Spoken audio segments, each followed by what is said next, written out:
primeiro painel vai ser sobre a arbitragem na contratação pública. Nós teremos como moderadora deste painel a doutora Jamila Gonçalves, que é sócia da MG Advogados. A doutora Jamila Gonçalves, apesar da sua tenridade, é, é há muitos anos a líder da área de prática de contencioso da MG Advogados, entre outras áreas. Ela é licenciada pela Faculdade de Direito da Universidade de Lisboa, foi pós-graduada em Direito Contratual pela Universidade Católica Portuguesa. Tem aqui vários outros predicados, não vamos sair daqui se eu continuar. Eu pedia que ela viesse aqui ao púlpito para fazer a apresentação, então, dos palestrantes. Muito obrigada.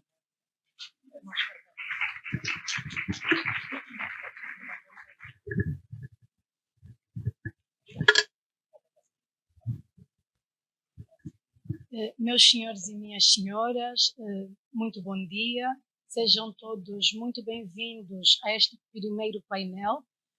O lema do nosso painel é a arbitragem na contratação pública, um tema bastante incontornável nos debates dos dias de hoje. Os projetos públicos ou os projetos público-privados envolvem transações complexas, envolvem contratos extensos, acordos internacionais, diversas partes, quantias significativas, o que leva a que existam processos céleres, processos mais firmes para resolução de litígios. O sistema jurídico angolano é bastante encorajador neste tema. Recentemente, inclusive, na lei da contratação pública e com o Código de Processo do Contencioso Administrativo, foi como que introduzido a arbitragem como meio preferencial para a resolução de conflitos. Hoje, os nossos palestrantes vão falar-nos de uma perspectiva angolana e da perspectiva brasileira sobre este tema. Estarão aqui conosco o doutor Osvaldo, deixe-me só, doutor Osvaldo Calupeteca. Não sei se o melhor sistema é irmos chamando já os nossos palestrantes para se juntarem aqui conosco. Por favor, doutor Osvaldo, bom dia, obrigada. A doutora Cristina Mastrobono, bom dia, Cristina. E o doutor Marcos Nóbrega. Vamos começar pelo doutor Osvaldo Calupeteca. O doutor Osvaldo é jurista, é técnico do SNCP e docente de Direito Administrativo. É licenciado em Direito pela Faculdade de Direito da Universidade Católica de Angola, na especialidade Jurídico-Econômica. É docente de Direito Administrativo na referida faculdade. Especialista em Contratação Pública e técnico do Serviço Nacional de Contratação Pública, SNCP. Formador da Academia de Contratação Pública da Escola Nacional de Administração e Políticas Públicas, ENAP. Foi técnico da Secção Política, Comunicação e Informação, PIC, da Delegação da Universidade Europeia em Angola. Por favor, doutor Osvaldo, queira então juntar-se aqui para ouvirmos um bocadinho o que tem a dizer sobre este tema. Muito obrigada.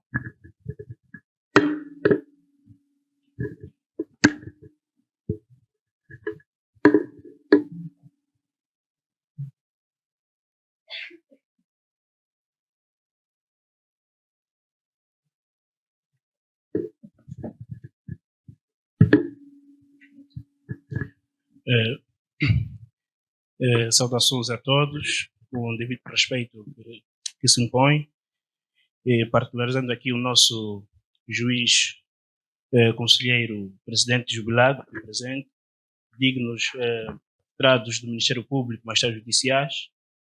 Aqui é o doutor Manuel Gonçalves, sou fundador da MG Advogado, sou Carlos Feijó, meu professor de Direito Administrativo, na Faculdade de Direito da Universidade Católica de Angola, caros conferencistas internacionais, que certamente vamos ajudar a perceber com a sua experiência muitos aspectos que são cinzentos no nosso regime jurídico, minhas senhoras e meus senhores. Gostava, em primeira instância, agradecer, aqui reiterar os agradecimentos em nome do Serviço Nacional da Condução Pública, à organização, pelo convite para estarmos aqui hoje a abordar sobre este tema. Né?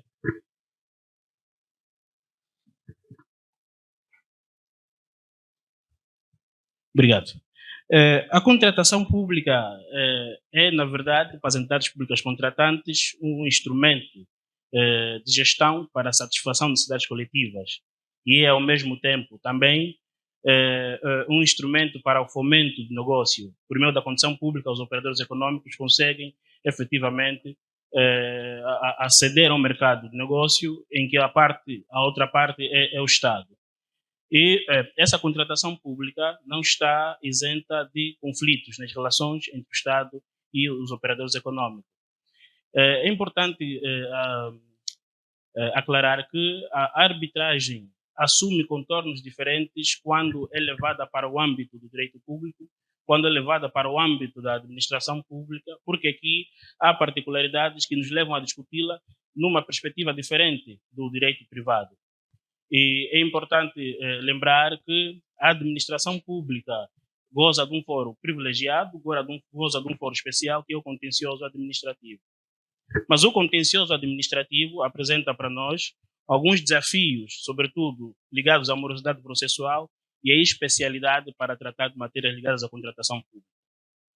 Aqui, olhando para as diversas estruturas dos tribunais, encontramos as salas, câmaras do civil e administrativo, que vão tratando dessas matérias, mas é verdade que, do ponto de vista prático, essas estruturas de tribunal estão mais próximas do direito privado do que do direito administrativo, tendo em conta a frequência de matérias do direito privado que se encontram nestes tribunais.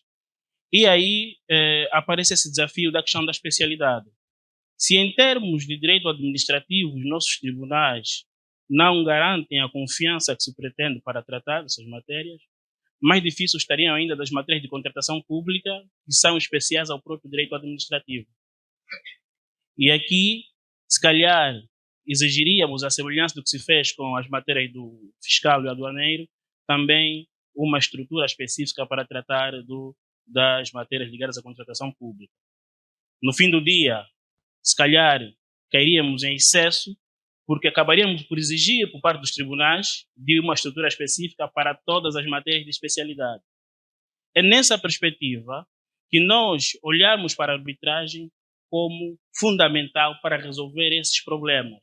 O primeiro desafio ligado à morosidade e o segundo desafio ligado à especialidade para o tratamento dessas matérias, sendo que os árbitros escolhidos para tratar dessas matérias deverão preencher os requisitos necessários, sobretudo a questão da especialidade. E aqui a arbitragem ganha, de facto, um grande espaço.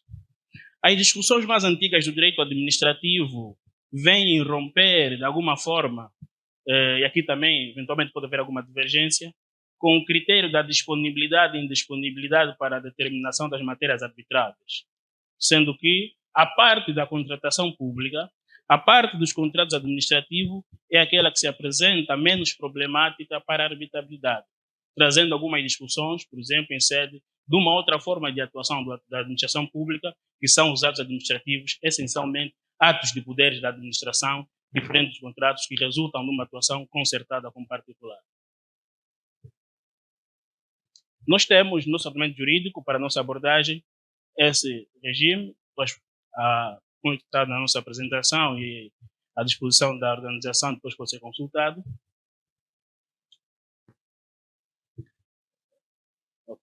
E a grande questão que se coloca é, em termos de contratação pública, qual é o primeiro diploma que nós devemos usar para discutir a questão da arbitragem? E aqui é, sem dúvidas, a Lei dos Contratos Públicos, que trata esta matéria nos seus artigos 341 e 342. E a primeira questão que surge é, quais são as matérias arbitráveis em contratação pública? E essa questão é essencialmente respondida pelo número 1 do artigo 341 da Lei dos Contratos Públicos, que diz, de forma clara, que são arbitráveis em contratação pública apenas os litígios resultantes da execução dos contratos públicos. E aqui é importante abrir um parênteses para dizer o seguinte: nós hoje, quando olhamos para a Lei dos Contratos Públicos, quando olhamos para o mercado de contratação pública, nós temos essencialmente dois braços: o campo da formação dos contratos públicos e o campo da execução dos contratos públicos. E a nossa lei limita-nos a partida a discutir a arbitragem em contratação pública apenas na parte respeitante à execução dos contratos. E questiona-se: e o contencioso pré-contratual e a parte dos procedimentos de contratação pública não são arbitráveis? E uma visão de operador econômico, certamente, que é mais tendente à arbitragem na formação dos contratos do que essencialmente na execução. Porque é na formação onde há suscetibilidade de se violar aquilo que são os principais valores da contratação pública, a concorrência e a transparência.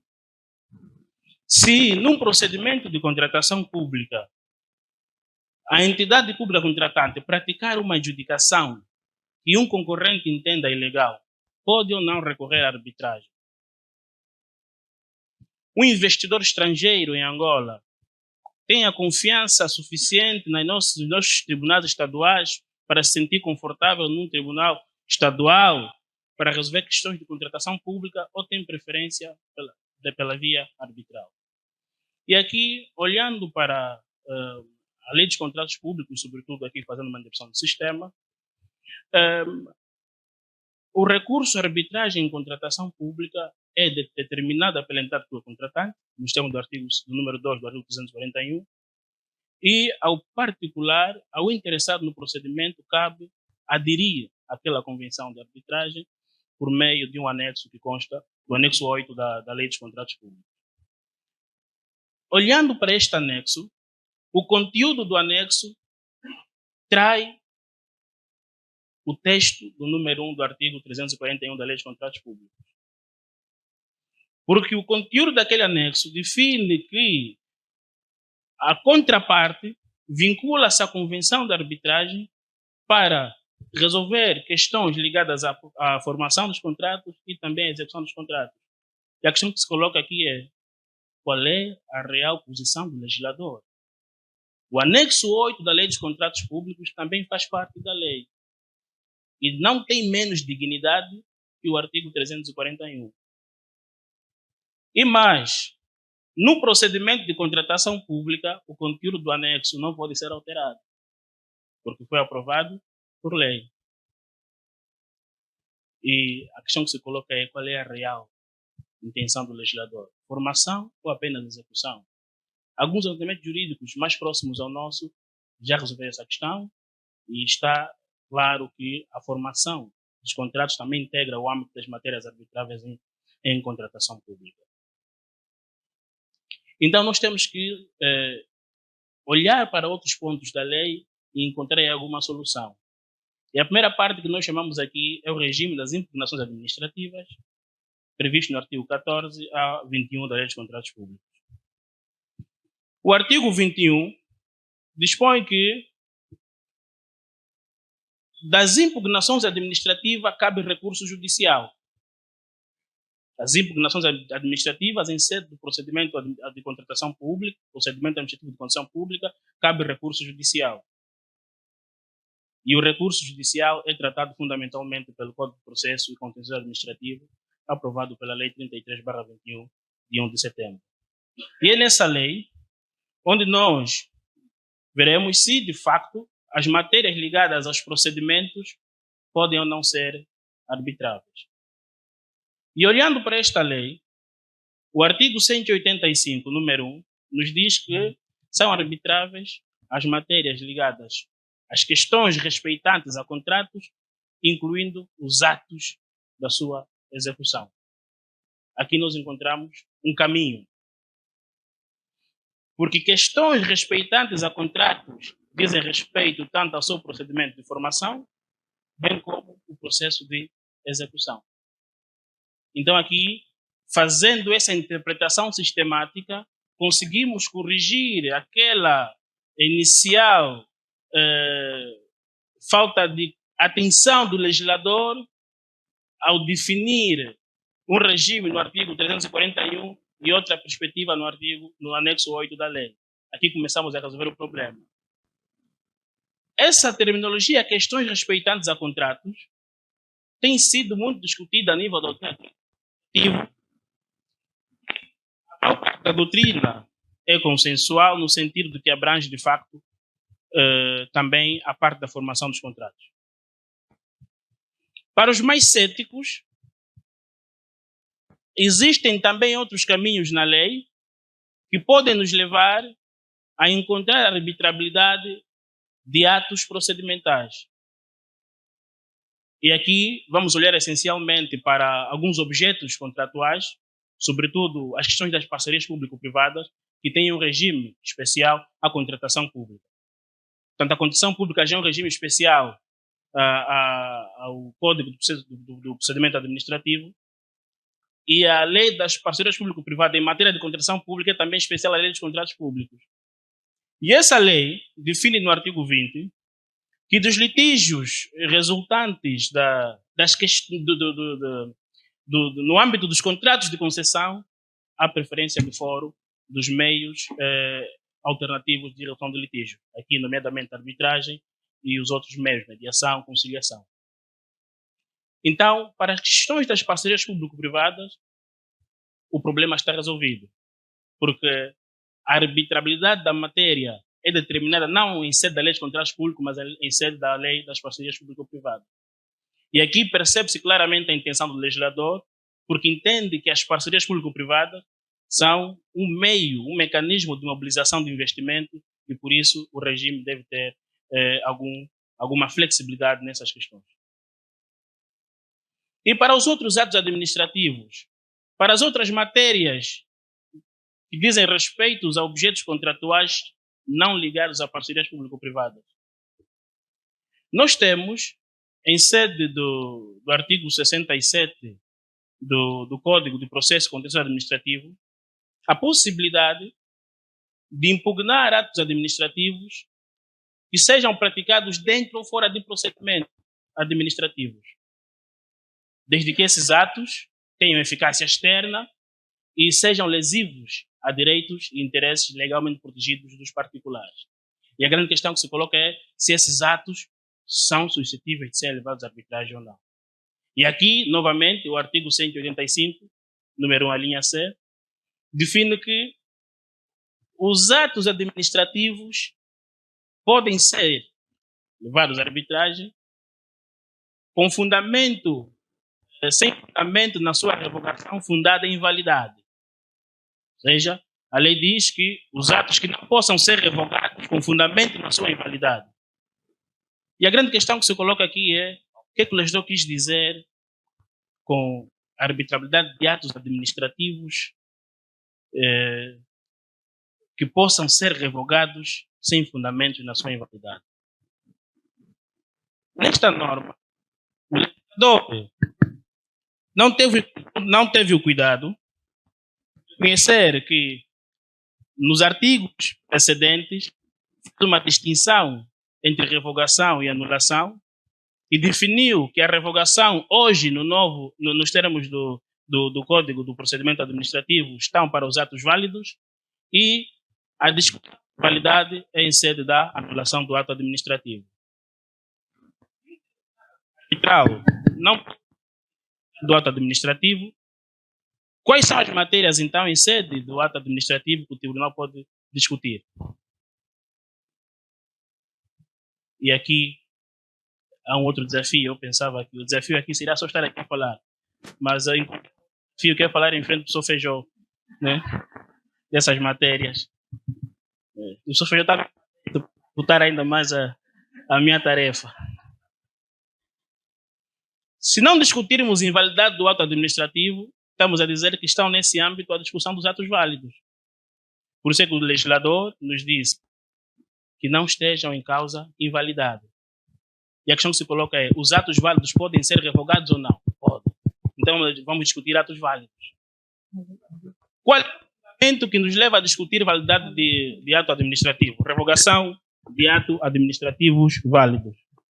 Vamos cair num campo muito difícil, que é a questão da conveniência Doutor e Osvaldo, oportunidade da atuação. tem 5 minutos. 5 minutos. Obrigado. Vou alongar-me mais, mas nem cheguei no meio da apresentação, mas vamos discutir esse debate. Tá bem, obrigado. A revogação dos administrativos válidos nos levam a discutir a questão da conveniência e oportunidade da atuação da administração. E depois, quem vai levar um ato administrativo válido à arbitragem? Não é o particular. Porque o particular tem interesse na manutenção do ato. Tendencialmente é a entidade administrativa. E por que vai querer revogar? Porque vai dizer, olha, abrimos esse procedimento, era para a construção de um aeroporto, e entendemos que atualmente, diante dos desafios do país, já não é conveniente e vamos agora construir uma outra infraestrutura.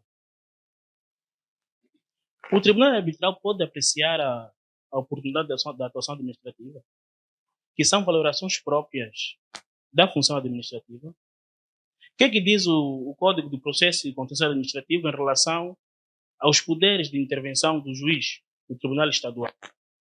Olhando para o artigo 66, Código do Processo e Contencioso Administrativo, na impugnação do ato administrativo, o Tribunal Estadual pode apenas apreciar a validade, porque a impugnação tem como fundamento a invalidade e resulta na sua anulação ou declaração de nulidade. Nós estamos a dizer que estamos diante de um sistema aqui em que um Tribunal Estadual discute apenas a questão da validade do ato e um Tribunal Arbitral pode indagar a oportunidade da atuação administrativa. Na pior das hipóteses, não seria o inverso, e nenhuma hipótese equilibrada não teria os mesmos poderes, porque se os tribunais arbitrais são verdadeiros tribunais, a medida dos tribunais arbitrais não seria também aqui equiparada, a medida de intervenção dos tribunais arbitrais não seria os tribunais judiciais também. Se o Tribunal Estadual tem o poder de discutir a invalidade do ato, por que o Tribunal Arbitral não pode discutir a invalidade do ato administrativo? Então, nós temos aqui um regime que limita bastante a intervenção dos tribunais arbitrais no que diz respeito à arbitrabilidade de atos administrativos. Assim, de forma muito rápida, eu vou tocar nesse ponto que tem a ver com a natureza da Convenção de Arbitragem em Contratação Pública, se é necessária ou voluntária. A Lei dos Contratos Públicos define que só haverá arbitragem em contratação pública se a entidade pública contratante colocar nas peças do procedimento. Significa que não depende do interessado ou do particular determinar se há ou não arbitragem nos contratos públicos, diferente do regime privado. E o particular tem que depender do poder discricionário da administração em cada caso, se vai ou não determinar a arbitragem. A questão que se coloca é, essa cláusula, esta perspectiva é uma arbitragem voluntária ou necessária? Tem que se discutir do que é voluntária para a administração, porque ela define se vai ou não levar o litígio para a arbitragem, mas para a parte a contraparte, o interessado, tem-se discutido o que é necessário. Aquilo que o professor Feijó chamou, na sua obra Estudos sobre a Arbitragem, lançou no ano passado, uma arbitragem necessária do segundo grau, porque não resulta diretamente da lei, mas de decisão administrativa. E a sedimentação desta posição deve ser analisada também tendo em conta as consequências que resultam se a contraparte não aceitar a convenção de arbitragem. É que esta convenção é definida no caderno de encargos e para participar no procedimento, o interessado deve apresentar uma declaração de aceitação incondicional do caderno de encargos. Se não concorda com a declaração, não assina com a arbitragem, não assina a declaração. Se não assina a declaração e ainda assim apresentar a proposta, será excluído do procedimento. Então ele é obrigado a aderir. E mais grave do que isso, a lei define, dá poderes claros à entidade pública contratante para definir se a arbitragem será institucionalizada ou não. Portanto, eu vou parar por aqui. Eu penso que em atividades desse nível é difícil esgotar todos os desafios, mas certamente os meus colegas de painel poderão tocar noutros pontos que também são importantes. Muito obrigado pela atenção e vamos avançar.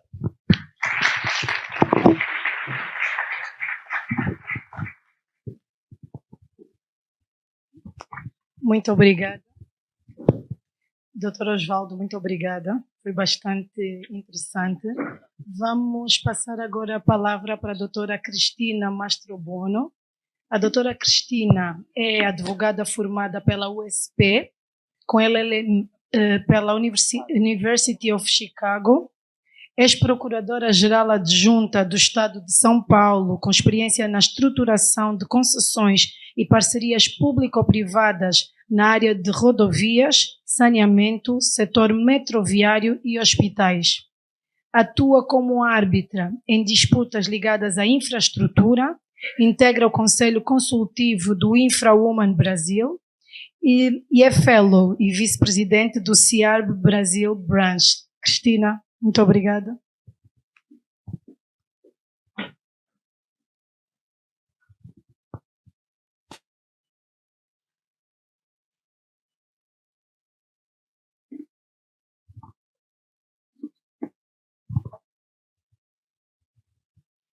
Bom dia a todos. Preciso inicialmente expressar a minha alegria de participar desse evento aqui em Luanda e quero cumprimentar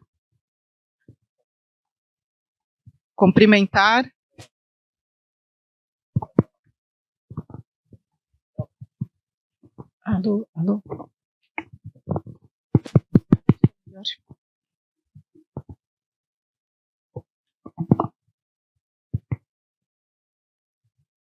Cumprimentar a todos os presentes, todas as autoridades aqui presentes. Faço isso na pessoa da doutora Alexandra, que foi a que fez possível e viável a nossa vinda aqui a Angola, Luanda.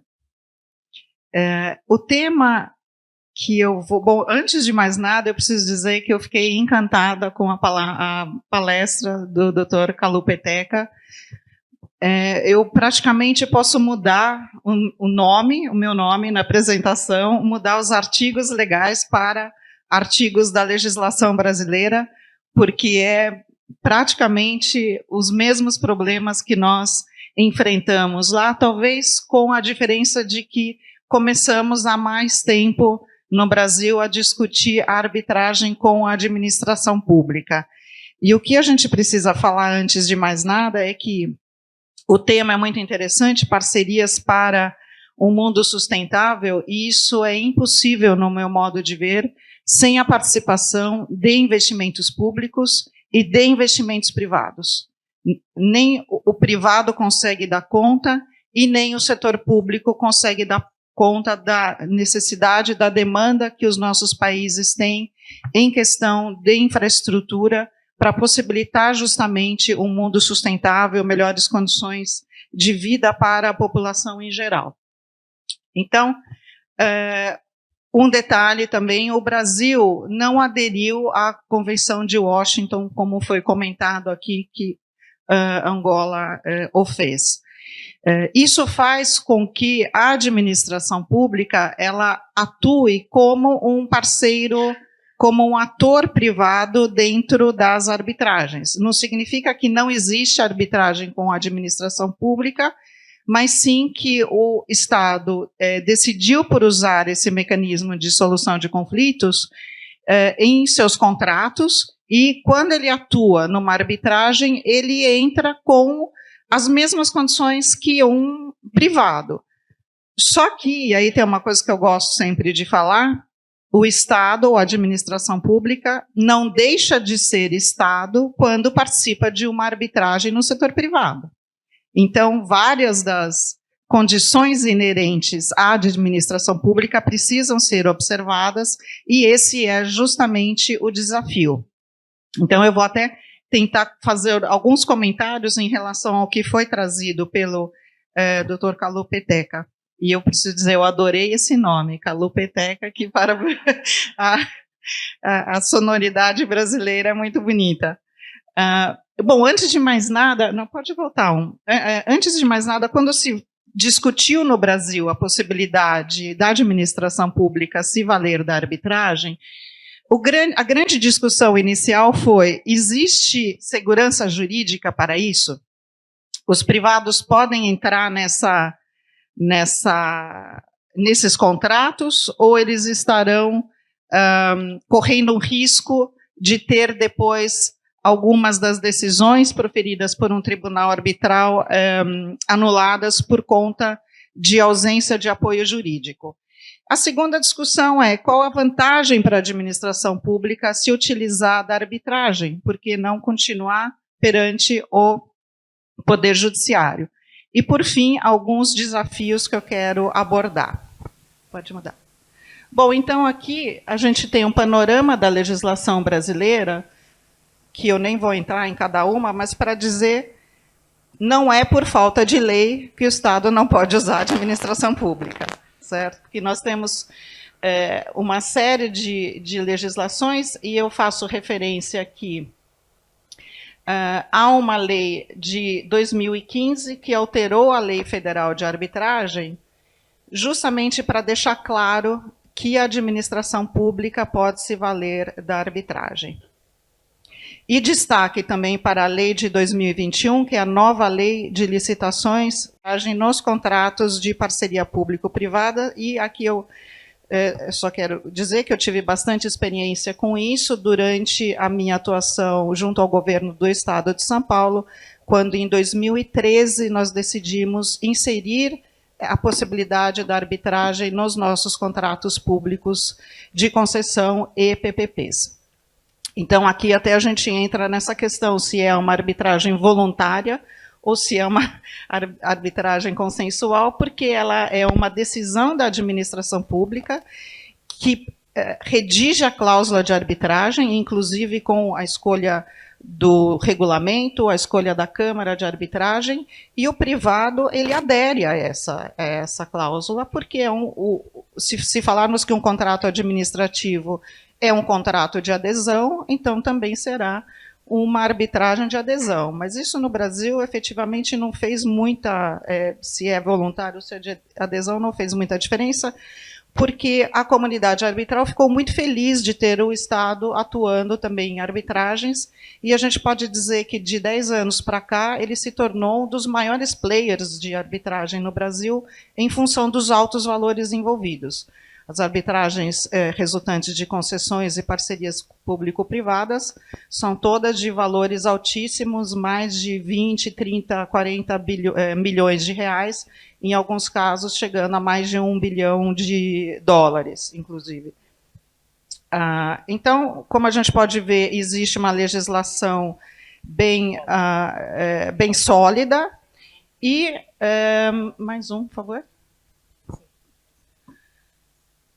E aí a gente passa para a segunda pergunta. O número de leis, ele dá a necessária segurança jurídica, né? Porque o que se precisa verificar exatamente é, além da possibilidade de uso, o que mais que a lei trata. E aí nós temos várias questões que dizem respeito a custas, a escolha de árbitros, a escolha da Câmara Arbitral, mas talvez o mais importante de todos, eu quero enfatizar aqui, é a questão da arbitrabilidade, que foi muito bem explorado aqui na palestra anterior. Quais são os temas que podem ir para a arbitragem? E aí a nossa lei é muito clara, ela fala que apenas direitos patrimoniais disponíveis podem ser tratados num processo arbitral. Está resolvido? Não, não está.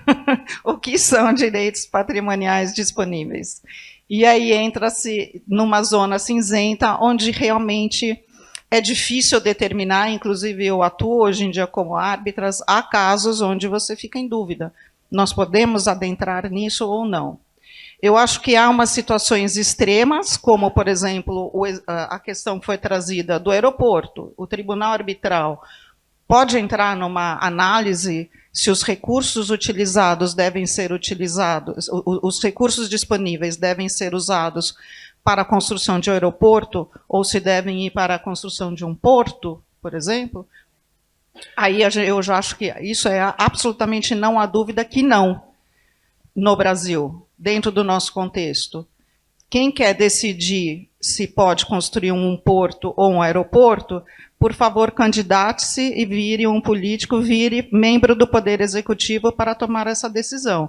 Essa não é uma decisão que cabe nem ao árbitro, nem à magistratura. São questões de discricionariedade administrativa, uso de recursos públicos, alocação dos recursos dentro das diversas atividades do Poder Executivo, desenvolver políticas públicas, políticas de transporte, enfim. Então, no Brasil, não haveria dúvida de que isso não poderia ir para a arbitragem. Agora, há questões como caducidade de contratos, né? O poder público decide em relação a uma caducidade e a arbitragem vem, o concessionário vem, eu não sei agora se esse termo é usado aqui, em Angola também, a caducidade do contrato, certo? Se o concessionário entra como arbitragem para discutir porque ele for contrário àquela caducidade. E aí entra-se numa discussão se é possível ou não. Uma situação onde não há dúvida de que é possível discutir a caducidade é quando ela é fundada em sanções contratuais que foram aplicadas, e essas sanções são discutidas pelo tribunal e são anuladas pelo tribunal. Então, a caducidade fundada naquelas sanções, ela automaticamente cai por terra, porque as próprias sanções caíram por terra. Mas há, sim, algumas discussões onde é envolvida a discricionariedade administrativa, em que, no Brasil, também o Poder Judiciário não deve interferir, sob pena de interferência entre os poderes, o que é vedado pela nossa Constituição. Vantagens, porque além da lei ter a previsão de uso de arbitragem, a administração pública só vai usar se efetivamente tem algum benefício com aquilo, porque para o Brasil, quando a administração pública se utiliza do Poder Judiciário, por exemplo, ela não tem custas diretas, ela é isenta de custas. Ela tem um recurso, um duplo grau de jurisdição necessário, ou seja, se o juiz não interpretou bem aquele direito, há sempre a possibilidade de se levar isso para um tribunal de justiça, e os tribunais são bem receptíveis às questões da administração pública. Então, por um lado, o administrador pensa, o que eu vou ganhar indo para a arbitragem? Eu vou ter que pagar a arbitragem? Eu não sei se eu vou ter um árbitro que entenda de administração pública. Então, para que eu vou usar, né? Mas o fato é que, para contratos de longo prazo, que são os contratos nos quais a arbitragem tem sido utilizada, é de interesse da administração pública que as disputas que ali surjam sejam solucionadas o mais rápido possível. Porque um contrato de concessão que está com algum desequilíbrio econômico, ele não é prejudicial apenas para o concessionário, ele é prejudicial para o poder público também, que corre o risco de ter aquele contrato encerrado, com todos os problemas que daí decorrentes, por exemplo, um metrô, a operação de um metrô que para de um dia para o outro, o Estado não quer que esse contrato termine, ele quer que o privado continue, porque ele mesmo não tem condições de assumir. Então, há várias vantagens que foram identificadas. Uma delas também é a atratividade para o setor privado que vai participar do processo de concorrência, do processo de concurso público, que identifica a arbitragem como um item de segurança jurídica e, assim, é determinante para a aplicação do seu investimento. Então, esses conceitos vantajosos já foram absorvidos pelo Estado, e o fato é que, atualmente, todos os contratos de concessões e de parcerias público-privadas, eles têm a previsão de arbitragem.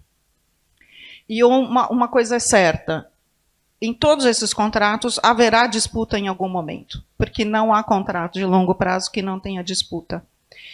Então, já há várias arbitragens em andamento, há várias arbitragens encerradas.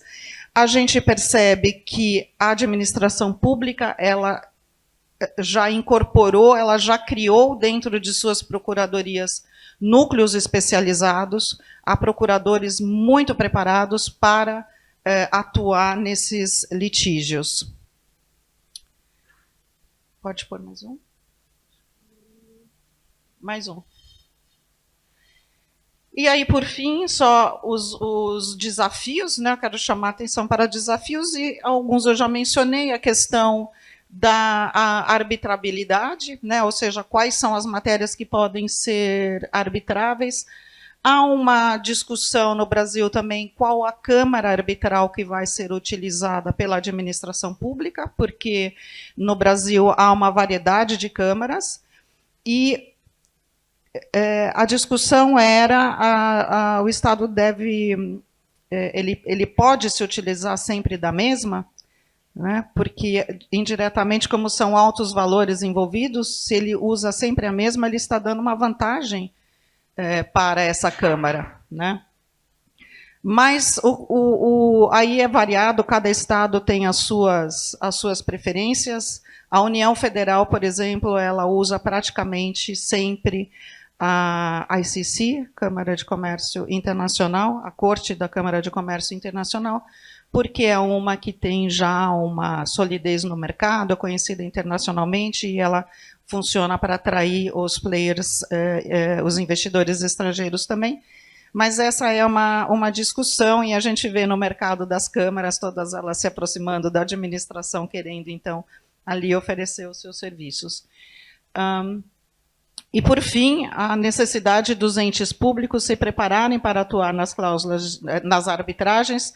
E uma coisa interessante, nós vemos também, dentro desse espírito, se é uma cláusula de adesão ou não, nós verificamos que muitas das agências federais, elas fazem hoje em dia um processo de consulta pública sobre a sua cláusula de arbitragem, inclusive sobre a cláusula de arbitragem, cláusula de mediação e de dispute board, que é um mecanismo que está sendo usado bastante hoje em dia também. Então, nesses processos de consulta pública, há sempre a possibilidade de aperfeiçoamento, e tira um pouco essa natureza de cláusula de adesão que foi aqui mencionada anteriormente. Eu quero encerrar aqui com a minha fala, fico à disposição para perguntas depois, e agradecer mais uma vez imensamente a possibilidade de estar aqui discutindo esses temas com vocês. Muito obrigada.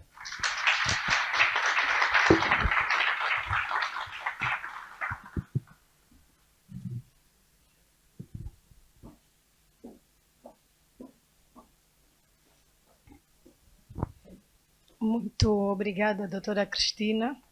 Cumpriu pontualmente, aliás, ainda restaram alguns minutos que vão poder ser utilizados pelo doutor. Vai usar, fala bastante.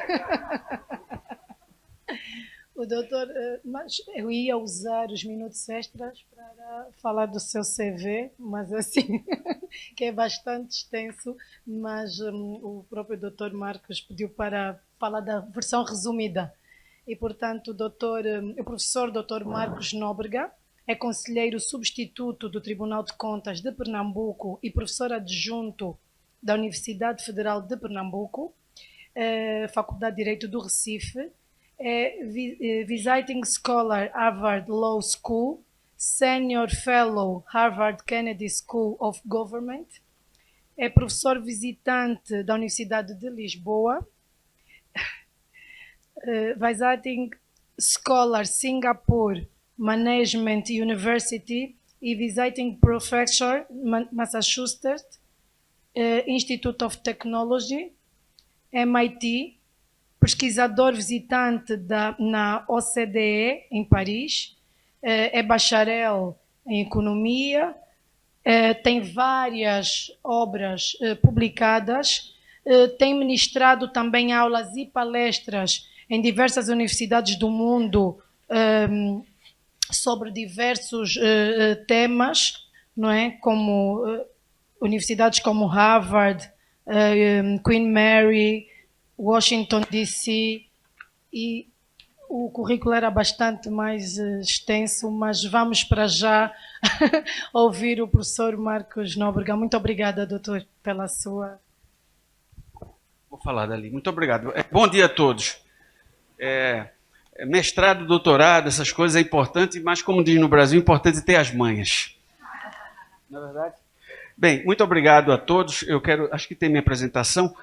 Pode passar mais uma. Eu quero agradecer o convite, né, empenhadamente, da doutora Alexandra, que tem feito um trabalho extraordinário na organização, né? Doutor Manuel, além de grande jurista, grande cantor, também, como todos nós sabemos, né? Doutora Janila, saudar especialmente o doutor Calu Peteca, a doutora Mastrobono, dizer que para mim é uma alegria muito grande voltar aqui a Luanda. Essa é a terceira vez que estou aqui em Luanda e sempre uma alegria renovada, contato com todos vocês, com a comida, com a alegria do povo angolano, né? Da próxima vez que eu regressar, espero que eu regresse, aí eu já prometo saber um pouco mais a dançar kizomba, não é? Porque já estou ouvindo as músicas de Paulo Flores e Yuri da Cunha, não é? Pode passar.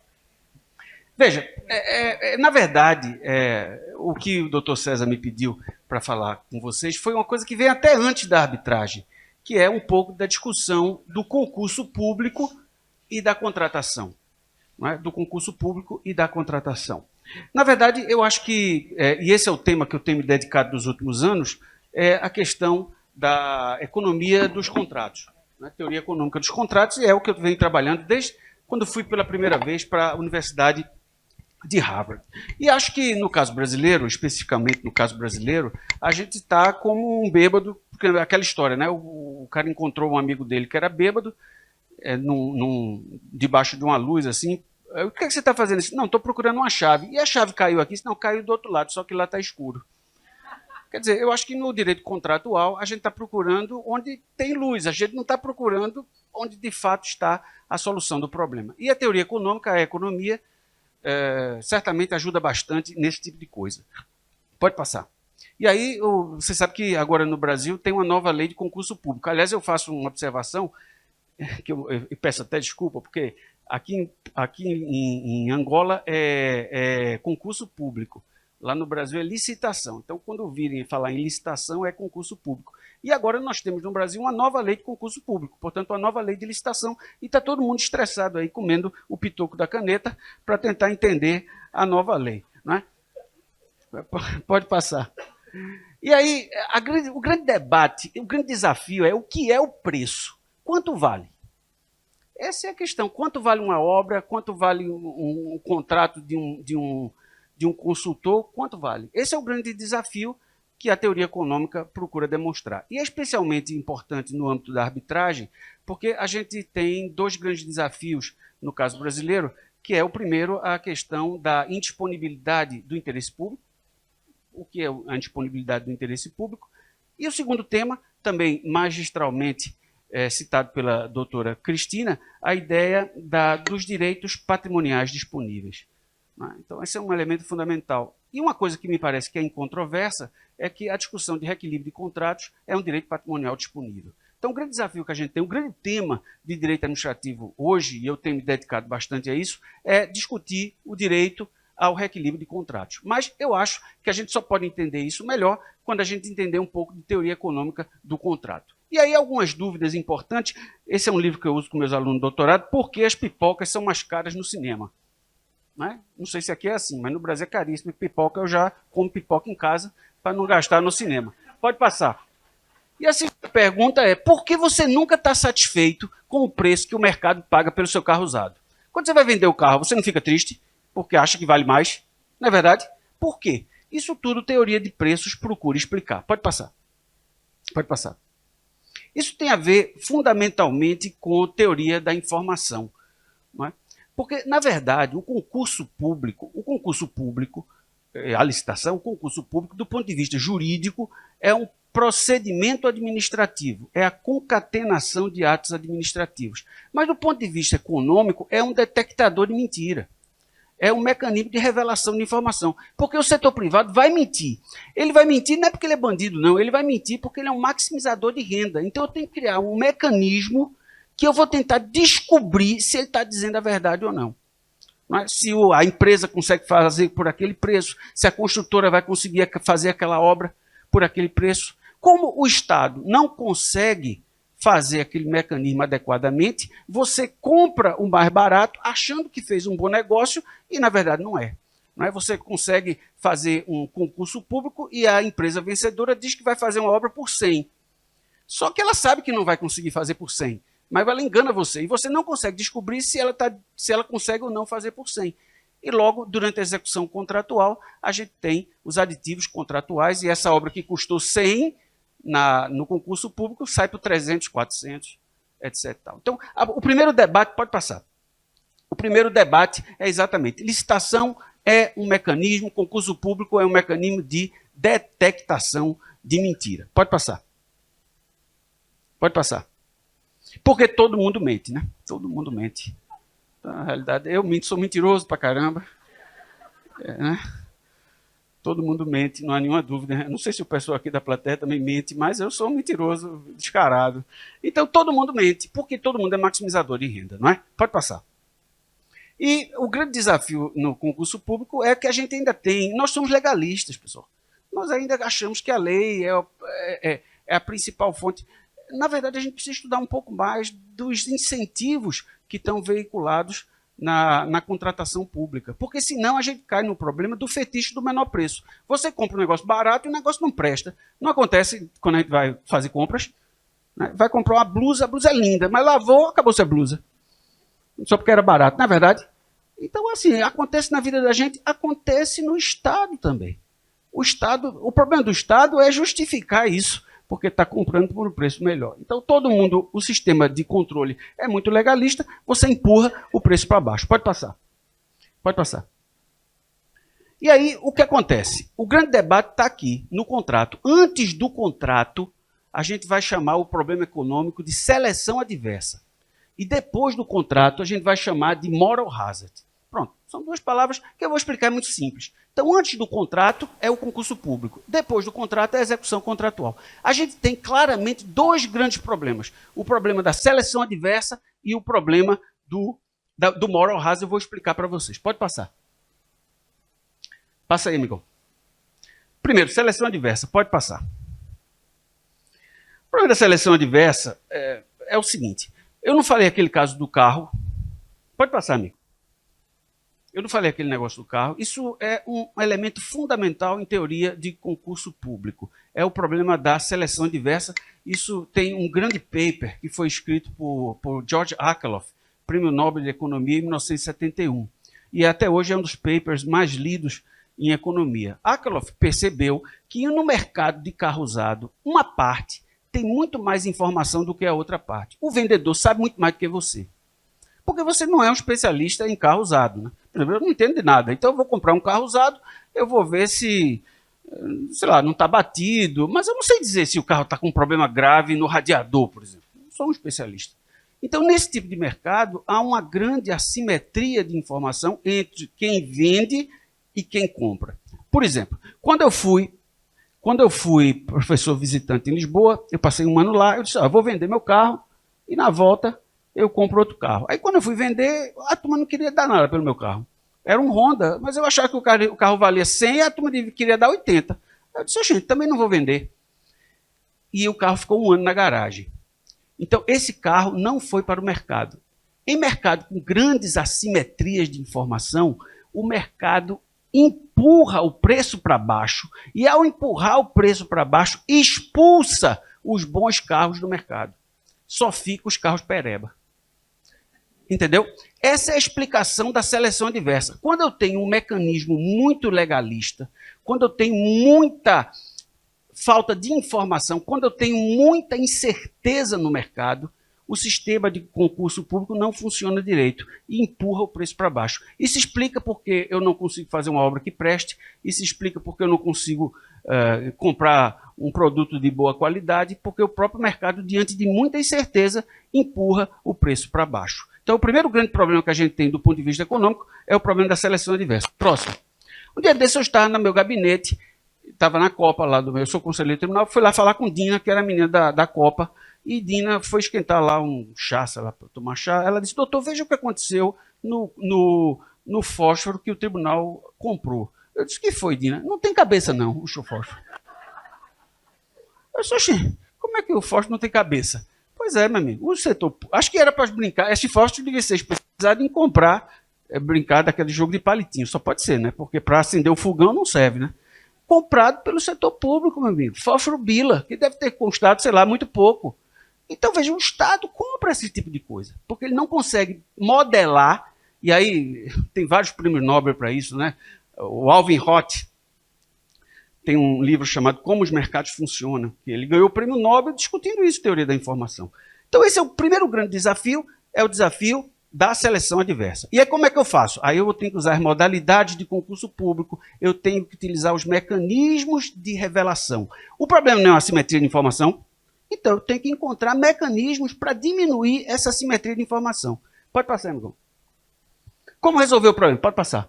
Pode passar. Estou correndo que nem um doido. Isso era bem uma hora de palestra, mas eu já estou estressado aqui com esse negócio. Aí eu fiquei estressado porque quando eu estava na palestra inicial, estava dando uns pipocos aqui, né? Eu disse, quando eu vou falar, vai dar uns tiros aqui. Inclusive, se fosse no Brasil, saía todo mundo correndo. Se desse um pipoco assim, no Brasil saía todo mundo correndo. Aliás, vou contar uma história aqui, viu, doutora Djamila, se me permite. No meu tribunal, certa vez, foi uma comitiva do Tribunal Administrativo de Moçambique. Né? Nossos queridos amigos de Moçambique foram lá no meu Tribunal de Contas, né? Fazer uma visita. Aí, na hora do almoço, eu disse, olha, a gente vai almoçar do outro lado da rua, que tem um restaurante. Aí eu percebi que todo mundo com medo de atravessar a rua. Aí eu disse, oxe, por que está com medo de atravessar a rua? Não, professor, é porque a gente fica vendo Cidade Alerta na TV Record e a gente acha que se vai andar na rua vai levar um tiroteio e vai morrer. Eu disse, não, rapaz, ali é só da Atena, ali é só... Não é assim, não. Então eles ficavam com medo de atravessar a rua porque achavam que ia morrer. Né? Mas graças a Deus não deu pipoco. Né? Então como é que eu vou diminuir essa assimetria de informação? Por exemplo, pedindo nos concursos públicos certificado de qualidade, a marca pode ajudar bastante, não é? Pedindo garantia. A garantia no concurso público não é para o Estado arrecadar dinheiro, é para tentar informar para o setor público que aquele produto é bom, que aquele produto pode ser executado. E a questão da marca, muitas vezes, a questão da reputação pode ajudar bastante. Por exemplo, eu não gosto de fast food. Aliás, a comida angolana é extraordinária, mas fast food eu não gosto. Eu acho gosto de papelão. Não sei se tem McDonald's aqui, tem, né? McDonald's. Pronto, McDonald's é comida de papelão. KFC, McDonald's, Burger King é comida. Eu detesto esse tipo de comida. Porém, pode passar o próximo. Porém, eu fui na China. E eu cheguei exausto na China. Aí eu disse, pô, estou exausto aqui, cheguei agora, vou comer McDonald's. Por quê? Porque é confiável. Eu sei que pelo menos não ia ter um troço lá na China. Não é? Então, veja, a marca pode ser um problema de diminuição da seleção adversa. Pode passar. Quanto tempo eu tenho, hein, doutora Djamila? Quanto tempo eu tenho? Nem estou contando. Ah, tá bom. O problema, então, fez a seleção adversa, né, deu aquele problema, meio muito problema, bem, tudo bem. Aí o próximo passo é fazer o contrato. O contrato já é outro tipo de problema, é o problema do moral hazard. Ou seja, o contrato, ele faz duas coisas fundamentais. Qualquer contrato faz duas coisas fundamentais. Ele reparte riscos e ele alinha incentivos. Por exemplo, eu vou comprar um automóvel. Né? O doutor Alexandre vai comprar um Toyota aí, um Lexus. Aí ela comprou lá é advogada, né? Eu sou servidor público, eu não posso. Isso aí, se tiver, é complicado para mim, mas o advogado pode. Vai comprar um Lexus, né? Aí o que é que ela faz? Ela vai na concessionária, escolhe o carro que ela deseja e financia uma parte do carro com a concessionária, etc. Tal. A concessionária, ela assume o risco do carro ter problemas. Não vai ter porque é um Toyota, mas ela assume esse risco, que é muito diminuto, do carro vir com problemas, como se diz no Brasil, vícios redibitórios. E a concessionária assume o risco de crédito, de ela não pagar as parcelas. A concessionária transfere esse risco para o setor financeiro, para o banco que vai financiar esse carro. Então, todo contrato como esse também reparte riscos. Mas o contrato também ele alinha incentivos. Esse é o grande desafio do moral hazard, é fazer com que o contratado faça o que você quer. Esse é o grande desafio. Por exemplo, amigo meu, e tem duas maneiras de você fazer isso, né? Ou você impõe controle, ou você muda incentivos. No sistema brasileiro, e suponho que é o sistema angolano, a gente é extremamente legalista. Então, tome controle em cima do contrato. Não é verdade? Por exemplo, eu tenho uns amigos que têm filho pequeno, e aí bota as câmeras para filmar o babá, isso é efetivamente controle. Mas você pode mudar o incentivo no moral hazard através dos incentivos. Por exemplo, você tem uma loja que vende camisa. E aí você contrata um vendedor que vai ganhar por comissão. Ou seja, quanto mais ele... Eita. Ai, meu Deus. Eu não posso, eu estou estressado. A gente fica dando essas palestras.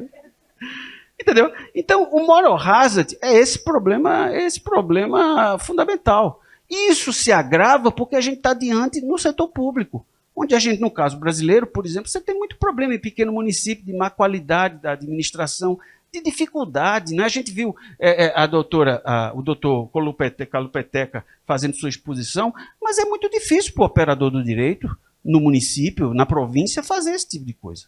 Aí, no setor público, eu não vou dizer que já vi de tudo, né? Mas já vi muita coisa. Né?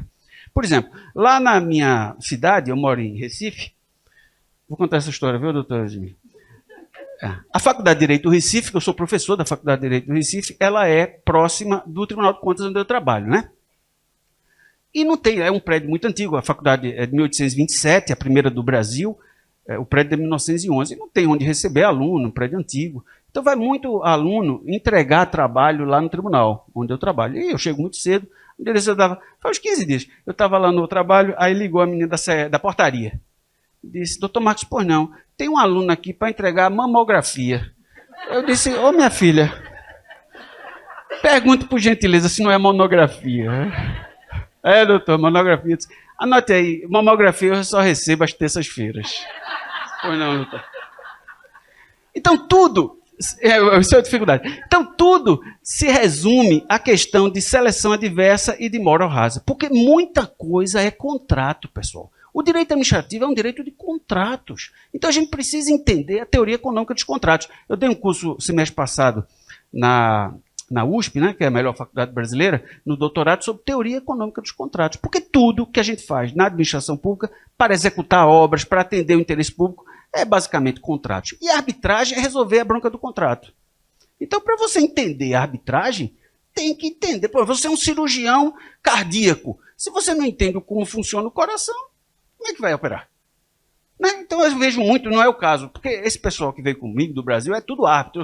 Eu sou liner, né? Eu sou bandeirinha. Os árbitros são eles. Eu sou apenas um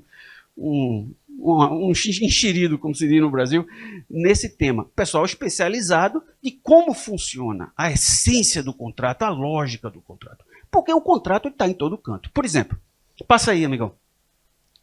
Isso tem junto à minha casa, a Vidente Esther. Que eu caminho todo dia, aí vi essa placa da Vidente Esther. Vidente Esther, traz seu amor impossível, garantia em contrato. Eu vou dizer, Vidente Esther, né? Eu quero saber como é a arbitragem nesse contrato da visita. Aí tem que chamar doutor Marcos Fontes, doutor César Pereira, porque imagina uma arbitragem com a Vidente Esther. Não deve ser uma coisa fácil, não. Aliás, eu gostaria de fazer um alerta. Eu já vi pessoas anotando da Vidente Esther. Isso é Brasil, viu? Passa aí, amigo. Então, o contrato ele é um plexo. Acho que já estourou. Pode passar. Então, aí, nessa discussão do contrato, a gente vai discutir governança do contrato, controle do contrato, que é um debate muito mais amplo. Né? Aliás, é objeto de um dos meus últimos livros. Quem me passar um WhatsApp, eu mando em PDF o livro com o maior prazer. Meu WhatsApp é 55, que é Brasil, 81 99147 2816. Não é mesmo, pode passar o zap que eu mando meus livros. É 55 81 99147 2816. Eu mando meu novo livro, Teoria Econômica das Licitações e Contratos. Quem quiser também o contato da Vidente Esther, eu tenho. Tá certo? Pode passar aí, amigo. Pode passar. Vamos embora. Acabou, foi tudo. Pode passar isso aí. Pronto, aí vai risco, pronto, passa tudo aí. Vai para o slide final, Não, o slide final não, tem um slide antes. Vai passando aí. Sei lá, eu já esqueci. Isso tem tanta teoria, eu já tô maluco dessas teorias. Depois eu venho outro dia e a gente vai falar mais, tá bom? Pode passar. Vá passando. Não, vá passando para o final. Ele se perdeu ali, tudo bem. É porque no final eu queria agradecer a vocês e citar uma frase de Oscar Wilde, né, que é dizer assim, já não sou tão jovem para saber tudo. Né? Então, se eu viesse aqui 20 anos atrás falar sobre concurso público, eu sabia tudo, porque eu sabia a modalidade. Agora eu não sei mais nada, né? Eu sou um andarilho do direito administrativo, né? Eu estou deixando minhas malas para trás e estou apenas com uma mochilinha com o objetivo de aprender cada vez mais. E aprendi muito esses dias, e não só com a atenção e com o carinho de Alexandra, de todos vocês, mas a alegria de viver, a alegria de conhecer pessoas, isso é a coisa mais importante da minha vida. Tá bom, pessoal? Muito obrigado. Um abraço.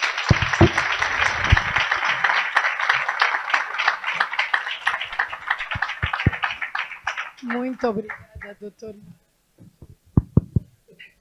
E ainda assim conseguiu cumprir na íntegra com o seu tempo. Foi uma honra muito grande fazer parte deste painel. Doutor Osvaldo Calupeteca, muito obrigada. Doutor Marcos Nóbrega, Cristina Mastrobono, muito obrigada a todos. Vou passar... pronto, para saber se existem, não sei se... Mas não é sobre a Esther, não é? Temos aqui, por favor, ia pedir ajuda. Temos pessoas inscritas para formularem algumas questões para os palestrantes. Não temos muito tempo, portanto, questões curtas, objetivas. Identifique-se, por favor, e diga para quem dirige a questão. Obrigada. Bom dia a todos. Sou Mauro Manuel, estudante de Direito pela Faculdade de Direito do Estado Agostinho Neto e pela Universidade Católica de Brasília, EAD. A minha questão é a seguinte: na arbitragem em contratos públicos, a tomada de decisões desempenha um papel crucial, impactando diretamente as partes envolvidas e a administração pública. Nesse contexto, torna-se fundamental compreender as implicações decorrentes das decisões arbitrais. Considerando esse cenário, a seguinte pergunta se destaca: quais são as implicações da decisão arbitral em contratos públicos para as partes envolvidas e para a administração pública?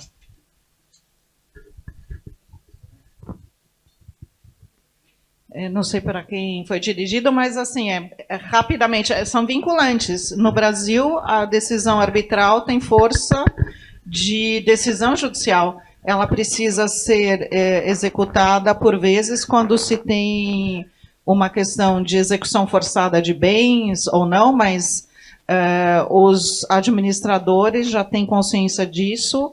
Uma decisão arbitral, ela tem a mesma força que uma decisão judicial.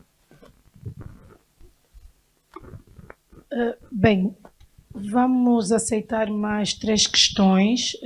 Vamos tomar nota das questões e responder de uma única vez. Temos aqui o Dr. Sérgio Gordinho. Dr. Sérgio, muito bom dia. Muito bom dia a todos, muito obrigado pela palavra. Saúdo a mesa e saúdo a todos os presentes. Falo em nome próprio, mas aqui em representação do canal Arbitragem, para o qual, com muito gosto, eu sou o coordenador científico para a África. As minhas questões vão para a mesa, para a doutora Cristina Mastrobono. A primeira é de saber, deste movimento que nós temos estado assistindo no Brasil, capitaneado, salvo erro, pela professora Selma Lenes, que advoga muito pela arbitragem administrativa, como é que estamos nessa altura? Já há más arbitragem administrativas? Que desenvolvimentos pode trazer para aquela que é a realidade angolana poder absorver e fazermos o caminho igual ou diferente? Não sei. Sei que se tem bebido muito também da realidade portuguesa, temos visto isso nos encontros de Coimbra, nos debates que temos feito em Portugal, mas gostava de saber de si o que é que nos traz e o que é que nos pode dizer a esse respeito do desenvolvimento da arbitragem administrativa no Brasil. Para o Dr. Calupeteca, não são perguntas, são algumas notas para refletirmos todos juntos. Não me parece que a administração pública tem poder discricionário de definir se a arbitragem é institucional ou ad hoc. Não me parece isso, olhando para a lei dos contratos públicos e para a lei do Código de Processo Contencioso Administrativo. Parece-me exatamente o contrário, que há institucionalizada a obrigação de uma arbitragem num centro de arbitragem. Quando se fala em constituição do centro, da constituição do tribunal, não se fala em constituição ou de uma arbitragem ad hoc. Falam-se e apontam esses artigos para uma arbitragem institucionalizada. Se olharmos para uma visão combinada, quer da lei dos contratos públicos, quer da lei da parceria público-privada e, no último, e a mais recente, a lei do Código de Processo Contencioso Administrativo. E mais, há uma inovação que a nossa lei traz, que é relativamente à teoria do ato tácito.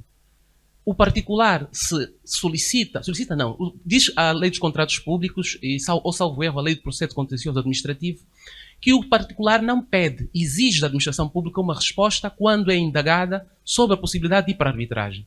E se a administração pública não responder no prazo de 20 dias, ela é obrigada a ir para a arbitragem. Não parece que haja aí um poder discricionário dela decidir se quer ou não quer e se vai para uma arbitragem ad hoc ou para uma arbitragem institucional. Me parece que tudo aponta para o contrário. Mas podemos refletir sobre isso. A matéria é nova e acho que é um exercício muito bom que a Conferência Internacional de Arbitragem de Luanda nos oferece. Obrigado.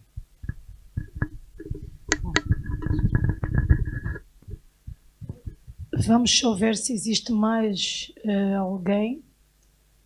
Penso que será a última.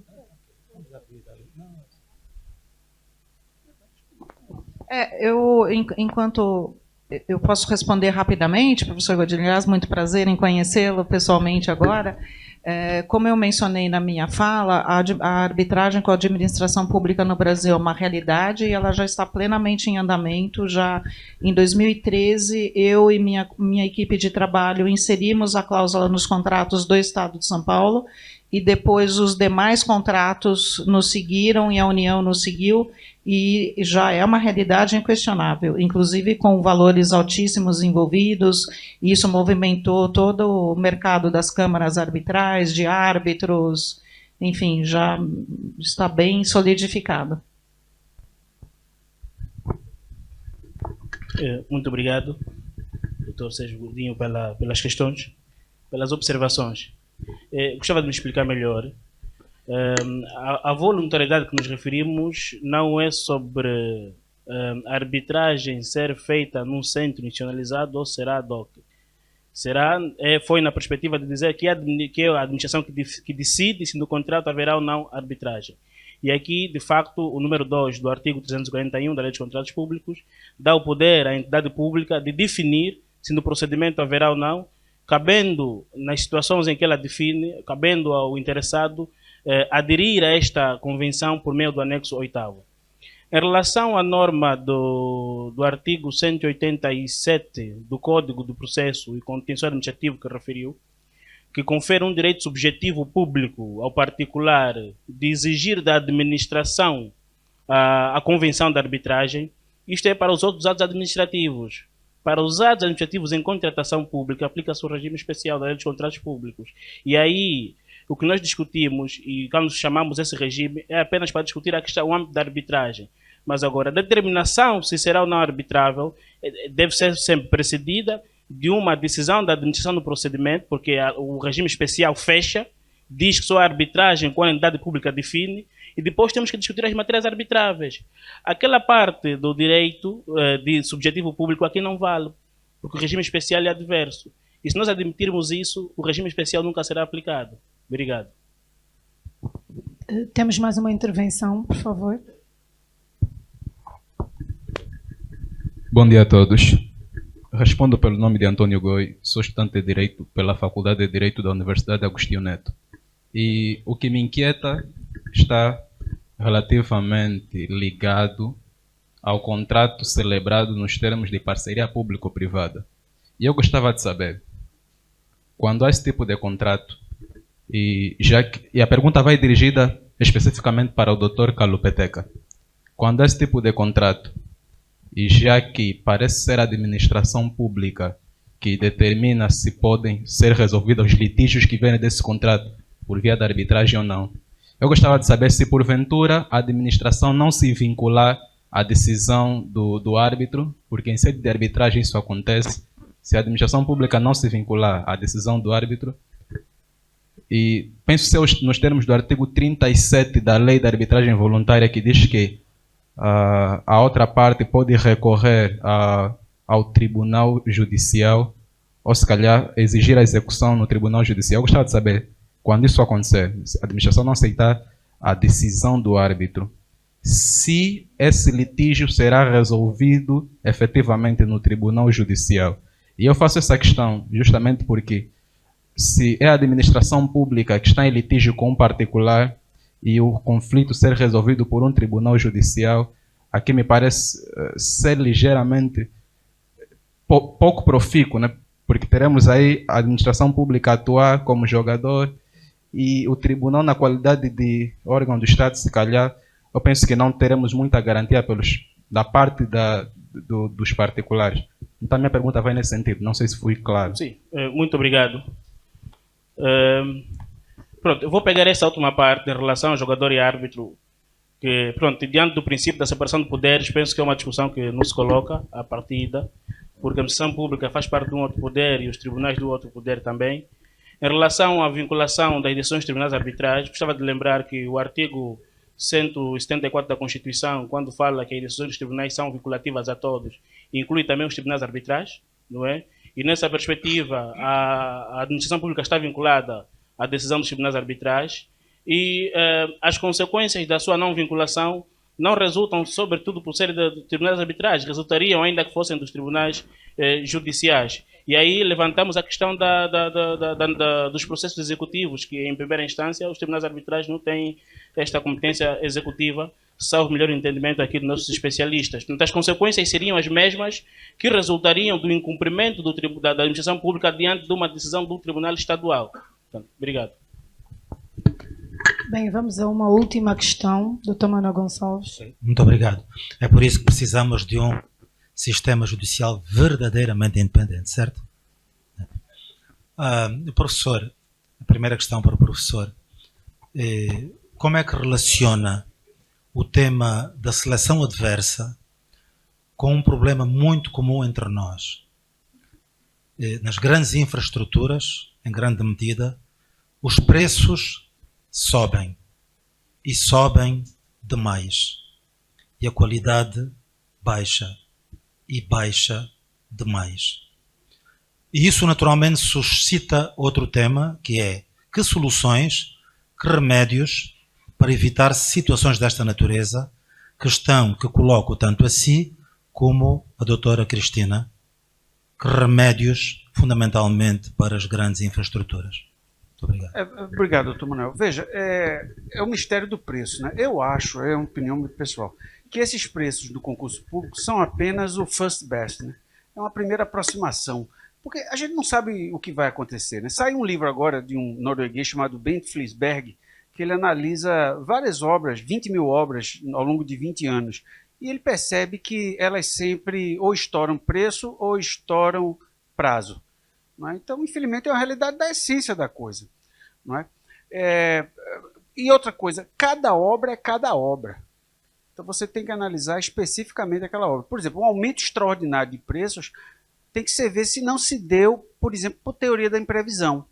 Por exemplo, não sei se foi o caso de Angola, mas no caso do Brasil, durante o Covid, houve um aumento extraordinário do preço do insumo, do asfalto betuminoso, do material de construção, e isso explodiu para o valor das obras. Então, se for realmente teoria da imprevisão, evidentemente o contrato tem que ser reequilibrado. Então, esse aumento de preço tem que ser analisado, se não foi porque o preço do concurso público foi extremamente baixo e a empresa deliberadamente assim fez para conseguir aditivos contratuais, ou não veio através de situações excepcionais, diante, por exemplo, do Covid, diante dessa crise de abastecimento de chips, por exemplo, que aumentou o preço dos produtos eletrônicos, dos insumos de informática.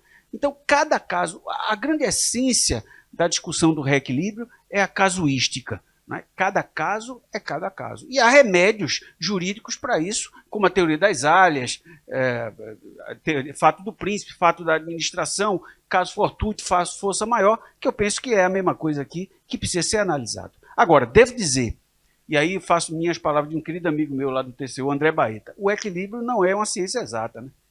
Porque, veja, muitas vezes a empresa pede aumento de determinado insumo, aumentou 30%, mas diminuiu 20 e tantos por cento de outro. Então você tem que fazer a equidade da planilha ao pedir o reequilíbrio para o Estado. E isso nem sempre é fácil, né?